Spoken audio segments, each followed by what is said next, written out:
Donc, je suis Frédéric Duflo, je suis un des deux cofondateurs d'Examine.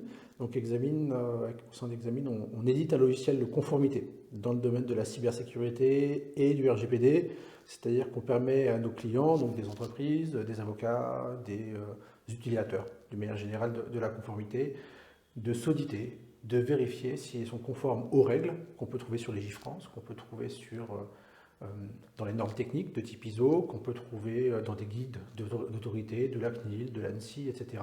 Et donc on leur permet de vérifier s'ils sont conformes à cette chose-là et voir comment, le cas échéant, elles peuvent se mettre en conformité à travers des plans d'action, etc., etc., etc. L'ADN d'Examine, c'est la simplicité. C'est-à-dire qu'il faut qu'on soit lisible, clair dans la présentation des exigences, de ce qu'on appelle nous des points de contrôle. Il faut que ça soit reproductible, c'est-à-dire que d'année en année, quand on fait sa conformité, il faut que ça soit la même chose, qu'on ait les mêmes indicateurs, qu'on ait à peu près le même design, ce genre de choses, pour ne perdre aucune personne lors de l'utilisation de notre outil. Et ensuite, derrière, c'est la confiance. C'est-à-dire qu'il faut qu'on soit exhaustif dans les règles, il faut que ce soit bien expliqué, il faut que ça soit sécurisé, il faut que ce soit plein de petites choses comme ça qui font qu'on a une obligation d'être transparent, sécurisé et de donner la bonne information au bon moment à la bonne personne. Alors l'enjeu principal pour Examine, c'est de pouvoir répondre à toute une multitude de besoins, c'est-à-dire l'entreprise qui va vouloir être auditée par rapport à la 27001, à travers un cabinet de cyber par exemple, l'entreprise qui souhaite auditer elle-même ou vérifier sa conformité au RGPD, ou par exemple une administration qui souhaite auditer par rapport à un référentiel administratif. Et donc il faut qu'on propose les mêmes interfaces, les mêmes choses et qu'on assure la même expérience à tout le monde en fait. De manière là aussi simple pour que on puisse switcher, pour qu'on puisse activer la conformité, qu'on puisse activer Examine de manière simple, utile, fluide, etc. Donc l'enjeu, c'est vraiment assurer une base autour de plein de cas d'usage différents, puisqu'on travaille tous la conformité de manière différente. Donc travailler une base identique pour tout le monde et donc de mutualiser un petit peu tout ce qu'on fait en matière de conformité. Ce qui va nous animer chez Examine et ce qui, moi, m'anime à titre personnel, c'est de créer une communauté, de créer un écosystème. C'est-à-dire, on se rend compte que la conformité, on ne le fait jamais tout seul. Il nous manque une compétence, donc on va aller la chercher chez un avocat, on va aller chercher chez un cabinet de conseil. On a besoin de ses fournisseurs parce qu'il y a certaines informations qui sont chez eux, on a besoin de ses clients, idem parce qu'on a des informations chez eux, on a besoin de ses employés à quelque niveau que ce soit, de ses managers et ainsi de suite.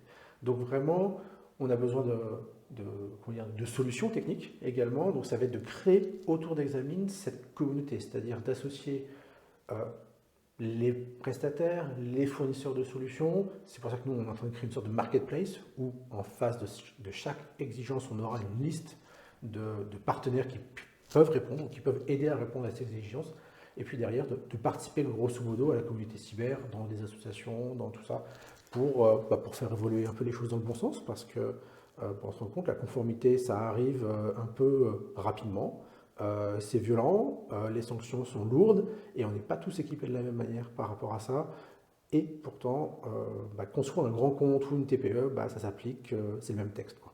Donc il faut s'équiper. Et puis notre ADN à ce niveau-là, c'est on ne le fait pas tout seul, on le fait avec les autres, on le fait avec les copains. Et c'est beaucoup plus facile et beaucoup plus engageant, beaucoup plus intéressant comme ça. La vision du legal design ou du langage clair, c'est une vision fabricant, entre guillemets, c'est-à-dire qu'il faut que le produit qu'on propose soit absolument lisible. C'est-à-dire que quand on dit quelque chose, ça doit être vrai, ça doit être transparent, il ne doit pas y avoir de sens caché. Et donc derrière, il faut être extrêmement clair sur des publics qu'on ne connaît pas.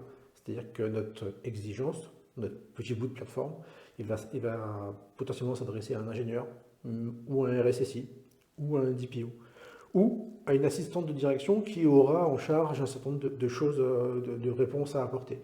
Donc potentiellement, il faut qu'on soit sujet, verbe, complément, très simple, très, comment dire, très transparent, très clair, et c'est condition sine qua non du succès de notre outil. Sans ça, on ne peut pas avancer. Si on est obscur et si on fait que reproduire la loi, ça ne peut pas marcher.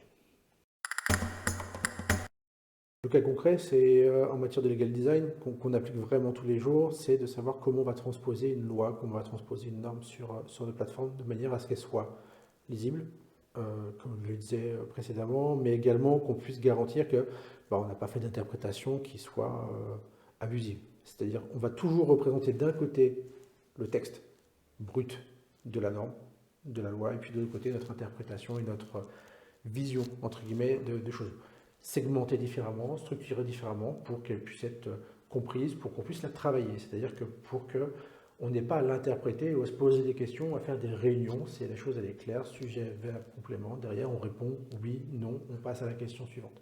C'est pas grave s'il y a beaucoup de questions, du moment qu'elles soient toutes très simples et qu'on puisse toutes y répondre facilement sans interprétation possible. Donc le cas concret, c'est vraiment le travail de tous nos juristes qui va tous les jours, entre guillemets, qui vont regarder la norme et voir si c'est compréhensible et voir si c'est exploitable en l'état ou, le cas échéant, proposer quelque chose qui soit un petit peu plus light, entre guillemets, et plus transparent.